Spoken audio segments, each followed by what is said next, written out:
தண்ணி எடுத்துக்கங்க.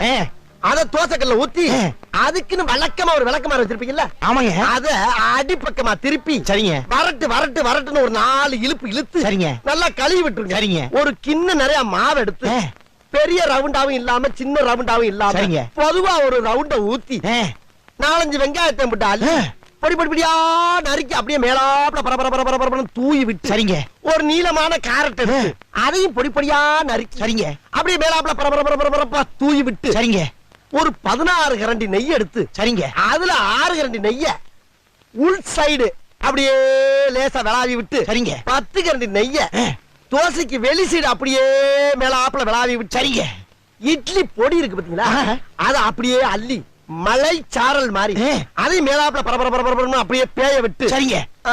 பொத்துனாப்ல அப்படி ஒரு பரட்டு இப்படி ஒரு பரட்டு அப்படி பரட்டி விட்டு அப்படியே ரெட்டி கலர்ல முருக விட்டு